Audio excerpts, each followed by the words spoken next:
मित्रांनो, गेल्या काही महिन्यापासून बीड जिल्हा राज्यभर चर्चेचा विषय ठरलाय. कारण संतोष देशमुख हत्या नंतर धनंजय मुंडे यांचा राजीनामा, त्यानंतर खोक्या भोसले अशा अनेक भयंकर घटना बीडमध्ये घडत असल्याने बीड जिल्हा हा हमखास चर्चेचा विषय ठरत आहे. एका घटनेतून आराम मिळत नाही तोवर दुसरी घटना घडते.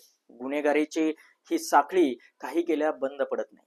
आता पुन्हा एकदा बीड जिल्ह्यात एका तरुणाचा निर्घृणपणे खून करण्यात आल्याची माहिती समोर आली आहे. पाहूयात याविषयी सविस्तर माहिती. नमस्कार, मी सुरेश. इनसाइड स्टोरी मराठीच्या आजच्या या व्हिडिओमध्ये आपल्या सर्वांचं स्वागत करतो. मित्रांनो, बीड जिल्ह्यातील आष्टी तालुक्यातील पिंपरी घुमरी येथील विकास बनसोडे या तरुणाची निर्घृण हत्या करण्यात आली आहे. पोलिसांनी या प्रकरणी भाऊसाहेब क्षीरसागर यांच्यासह एकूण 10 जणांवर गुन्हा दाखल केला आहे.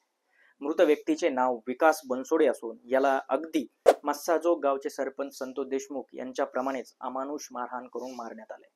खूप जास्त मारहाणीमुळे विकासचे संपूर्ण शरीर काळे निळे पडले होते, कारण सर्व शरीरावर मारल्याचे निशाण दिसत होते. विकास बनसोडे हा गेल्या 3 वर्षापासून भाऊसाहेब क्षीरसागर यांच्याकडे विश्वासू ट्रक चालक म्हणून काम करत होता. मात्र काही महिन्यांपूर्वी त्याला कामावरून काढण्यात आले होते.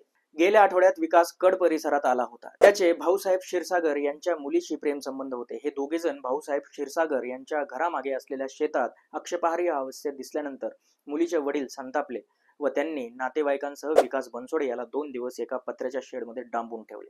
त्याला त्या शेडमध्ये फक्त बांधून ठेवले नव्हते, तर त्याला लगातार 2 दिवस बेदम मारहाण करण्यात आली. आरोपींनी दोरी आणि वायरच्या साहाय्याने विकास बनसोडेला प्रचंड मारल्यामुळे विकासच्या मृत शरीरावर काळे निळे डाग दिसत होते. विकास बनसोडे याचे अपहरण करून हत्या करण्याचे नक्की कारण काय म्हणून शोध घेत असता मृत ट्रक चालक विकास अण्णा बनसोडे वय 23 याचे ट्रक मालक असणाऱ्या भाऊसाहेब क्षीरसागर यांच्या मुलीशी प्रेम संबंध असल्याचा संशय होता.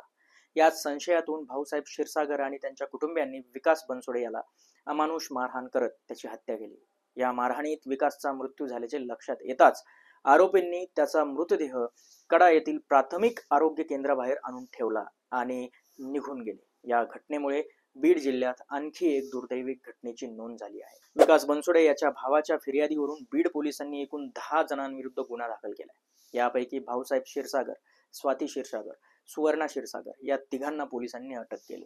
इतर आरोपींमध्ये समावेश असलेले बाबासाहेब क्षीरसागर, संकेत क्षीरसागर, संभाजी झांबरे, सचिन भवर, सुशांत शिंदे आणि बापूराव शिंदे हे अद्याप फरार आहेत. पोलिसांकडून त्यांचा शोध सुरू आहे. जेव्हा विकास बनसोडे याला पत्र्याच्या शेडमध्ये डांबून मारहाण केली जात होती, तेव्हा त्याच्याच फोनवरून भाऊसाहेब क्षीरसागर यांनी विकासच्या आई वडिलांना दमदाटी करत, तुमचा पोरगा माझ्याकडे आहे, तुम्ही घरातील सर्व कुटुंबीय लवकरात लवकर माझ्या घरी या, तुम्हाला तुमच्या पोराचा पराक्रम सांगतो.